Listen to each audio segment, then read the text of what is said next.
We are back with more of our special event, Kids in Crisis Screen Time. And it is time to hear from the kids themselves. Yeah, how do they feel about their devices and the time they spend on them? NBC's Kate Snow is here with that part of the story. Hi, Kate. Hi, good morning, guys. By the age of 15, 86% of kids have a smartphone, according to Common Sense Media. And the U.S. Surgeon General says 95% of teens, 13 to 17, are using social media. There are a lot of positives, right? Connecting with friends, for example, but there are also some very real risks.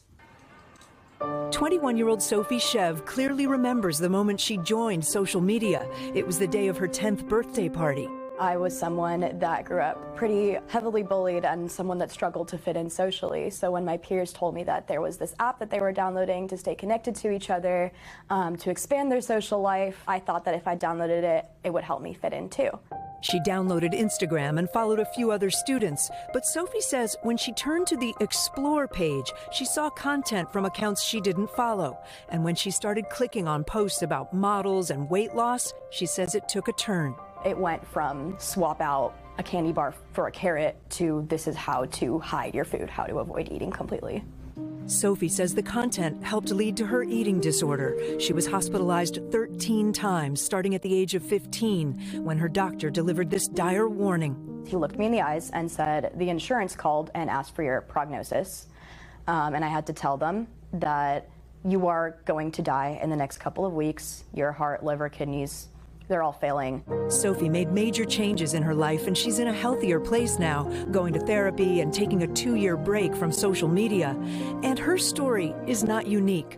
When asked about the impact of social media on their body image, 46% of teens 13 to 17 said that social media makes them feel worse. Back in May, the U.S. Surgeon General issued a warning, calling the youth mental health crisis the defining public health issue of our time. We see rates of depression and anxiety and suicide and loneliness going up among young people.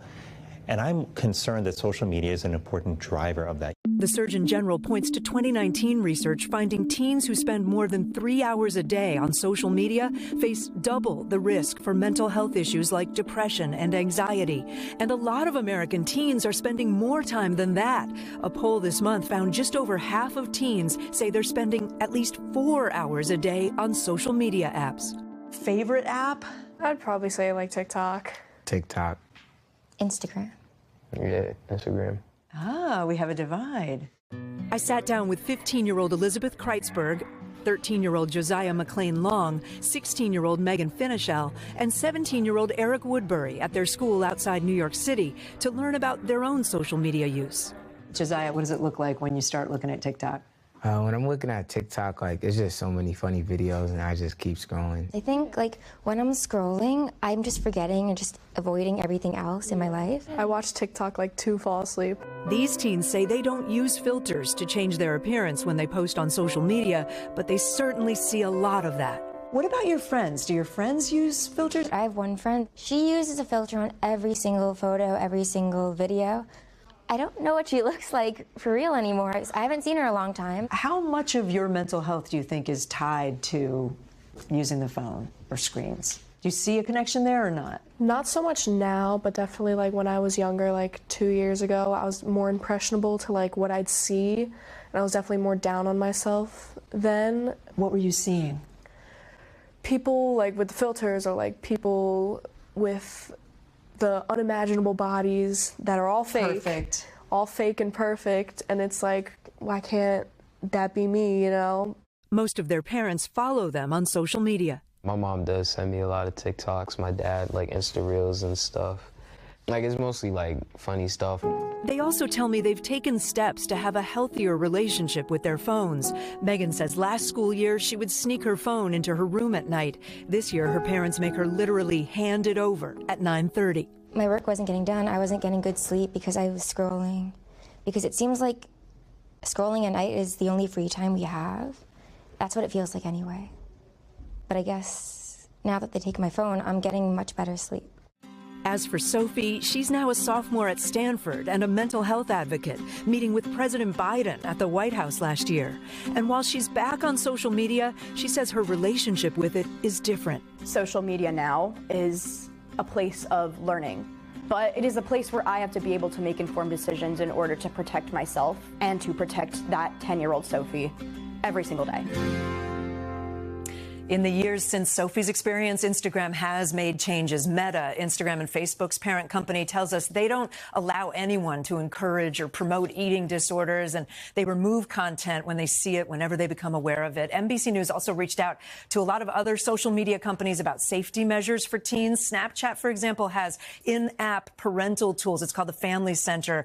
It allows you to view your teens' friends and who they've messaged recently. You can restrict sensitive content. You can report any concerns that you have. TikTok told us they set a 1-hour daily screen time limit on teen accounts under 18, but the teens can enter a passcode to override that and continue watching. A lot of teens will tell you they know the passcode. Yeah. But Kate, thank you very much. Let's keep the conversation going with a group of parents who definitely understand these struggles in this battle over smartphones. And to answer their questions, Dr. R.G. Allen Wilson, a relationship therapist who helps families overcome mental health challenges, including the challenges of screen time. She's also the author of Courageous Conversations Connect.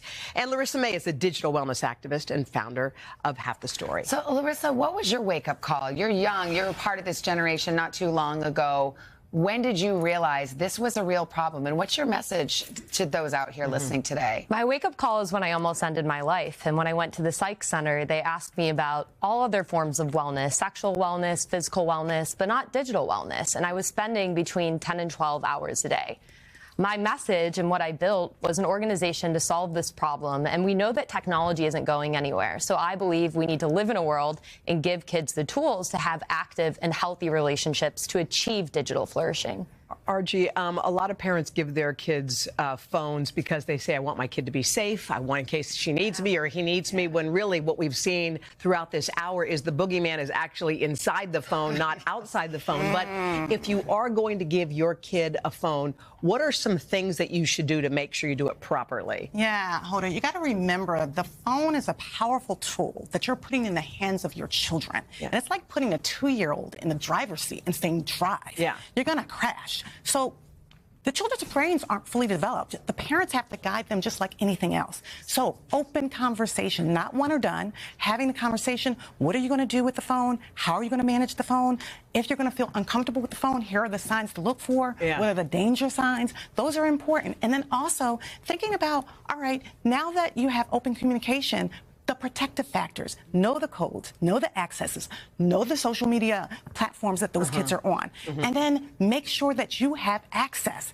Your parents are not your friends. Really, at the end of the day, you're the parent, your job is to protect them. And so have that access. Let's get some of the parents' questions. We've got Wanda Rodriguez. She's got a 12-year-old daughter. Hi, Wanda. What's your question?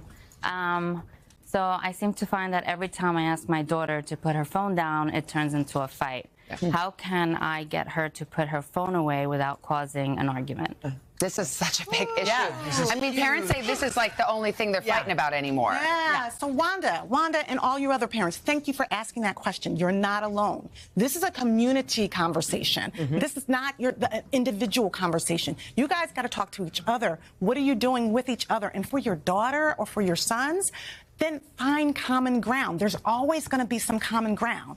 Means keep that lines of communication open. The common ground might be, okay, we're going to stay on the phone less. We're going to use the phone at certain times. We're going to have tech-free zones. Would that have worked for you, Larissa, when you were in those shoes? I definitely needed boundaries. And I didn't know how to have them because my brain was still developing. And the boundaries are going to lead to fight. I always think about this as a parent. It's like, boy, parenting is hard. Letting it slide is so much easier. Sometimes you're just not in the mood to fight, so we give in, but... You can't give in. You can't give in. Let's get to our next question. We have Diana Napier. She's got a teenager at home. She's got a question. Hi. Hi. Good morning. How do you foster open communication with your children so they feel they can come and talk to you if they see something online that makes them feel jealous or scared? Well, the reality is that tech is very emotional. There's so much fear. We're often pointing and yelling at our kids for being on their devices. But more often than not, like I did, I escaped through my screen to numb out. the best thing you can do as a parent is to be vulnerable yourself and to sit down and to hold your teenager, because they need that more than they need finger pointing. And ask them, hey, social media has been making me feel really bad about my body. How does it feel about you? Lead with curiosity. Ask them not just the bad things, but also what really excites you about being in the digital world. Show me, because I have no idea what For You page is. Yeah. We want to play a clip. This is from Project Healthy Minds at an event. It's a nonprofit. And just last week, there were two parents at an event. Carson was there. Tony and Brandy Roberts, their 14-year-old daughter, England, died by suicide. They learned she was depressed after opening up her phone and finding a locked note. Tony had a message he wanted to share. We thought we should share it with you. Take a listen. One of the things I really want the world to know, please know your children's unlock code. We knew her unlock code, we knew her passwords, we knew everything, but I just didn't know how to navigate through these platforms. I mean, that's it. You can set all these rules. And if you don't understand how to use it, Larissa, I mean, it's like, we keep saying it, it's not a fair fight. What do you do?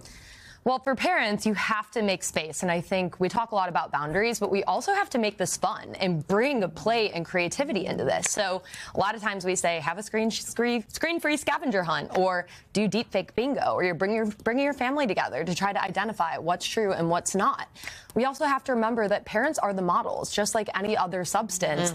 We look at our kids, how do we save them? But you have to save yourself first. And you said, RG, at nighttime, lock the phone up. I mean, Al Roker did that with his son. He took his kid's phone, he put it in a lockbox in a safe and said, see you in the morning. And it may cause a huge to-do, but afterwards, they've slept that night, they've woken up in the morning, and they can start again. It's like tech-free zones. Create tech-free zones. Create opportunity for talking. I like to say green time over screen time. Go out and talk. In the car, don't miss the opportunity to get off the screen and be the model for your children, because you're creating a different culture. It's a wake-up call for all of us. Grown-ups. Believe me, my kids are the first ones to say, hey, Mom, you're on the screen, so guess what? We can all do better. RG and Larissa, thank you so much to all of our parents. Thank you. And you can find more answers on today.com, including the resources that Larissa talked about her nonprofit has to offer.